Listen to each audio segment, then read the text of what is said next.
প্রস্তাবকারী মানুষ, প্রস্তাবকারী দল এখন বলছেন গণভোটের আদেশ মানতে তারা বাধ্য নন।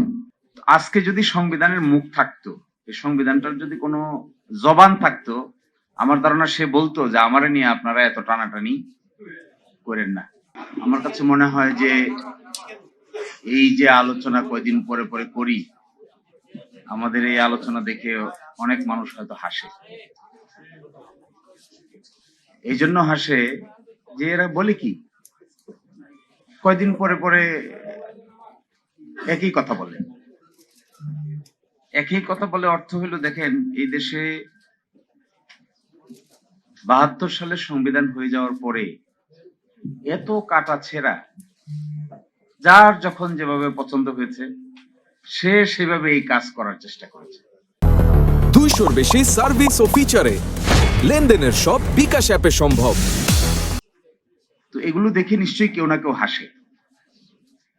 18 কোটি মানুষ আমরা, আমাদেরকে হাস্যরসাত্মক বস্তু হিসেবে বিবেচনা করে আমার ধারণা বিদেশিরা। যে কয়দিন আগে না এরা মারামারি করলো, কয়দিন আগে না এরা সরকার তাড়াইলো, এখন আবার একই কথা বলেছে। আমার ধারণা স্টেক হোল্ডার যারা আছে এরা মনে হয় একজন আরেকজনের গলায় ধরে হাসে। আজকে যদি সংবিধানের মুখ থাকতো, এই সংবিধানটার যদি কোনো জবান থাকতো, আমার ধারণা সে বলতো যে আমারে নিয়ে আপনারা এত টানাটানি করেন না।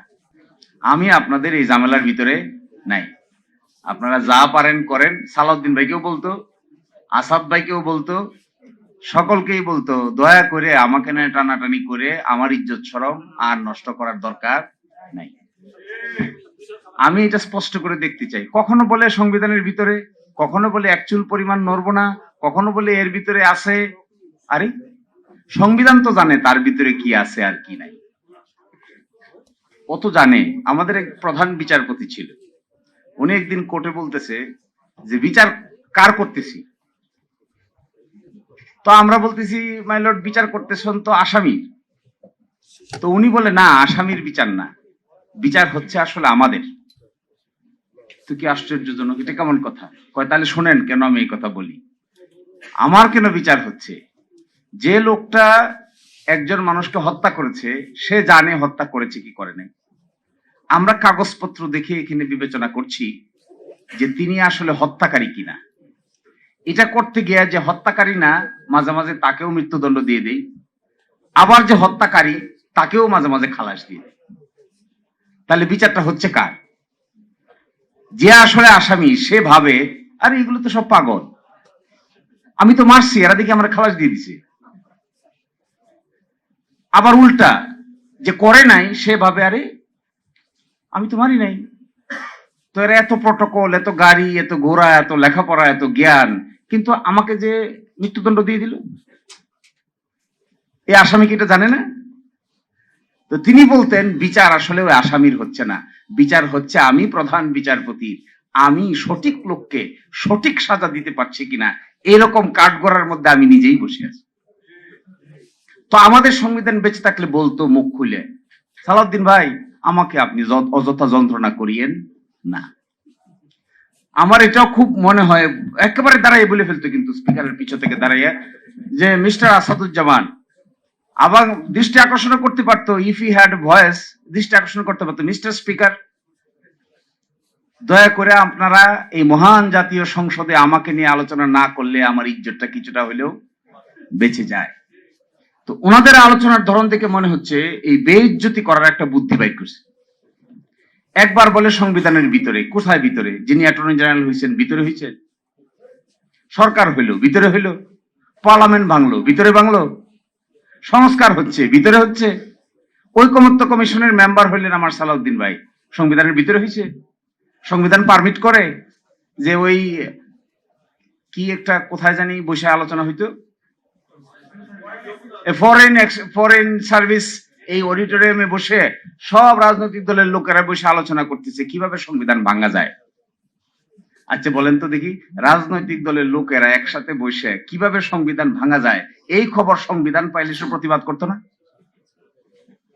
নিশ্চয়ই প্রতিবাদ করতো। এবং ওই প্রতিবাদ ওই সবার একজন গুরুত্বপূর্ণ সদস্য ছিলেন সালাউদ্দিন ভাই। তার ব্যাপারেও প্রতিবাদ করতে যে আমাকে ভাঙ্গার পরিকল্পনা করতেছেন কোন সংবিধানের আলোকে।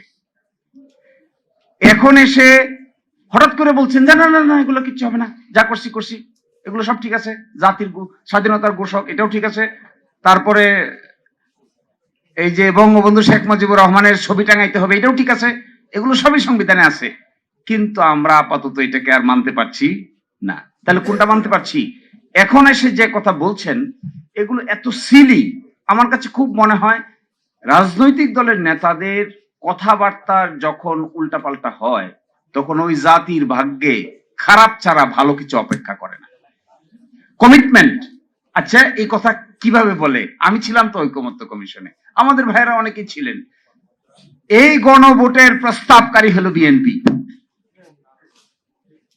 এই গণভোটের প্রকাশ্য, আরেকটা গোপন কথা কিছুটা হলেও ইঙ্গিতে বলে যায়, যখন ডেডলক হয়ে গেল যে বাস্তবায়ন প্রক্রিয়া কি হবে, কেউ কোনো রাস্তা বাইর করতে পারে না, তখন মিটিং বিরতি হল। প্রস্তাবকারী মানুষ, প্রস্তাবকারী দল এখন বলছেন গণভোটের আদেশ মানতে তারা বাধ্য নন। হায় রে কপাল!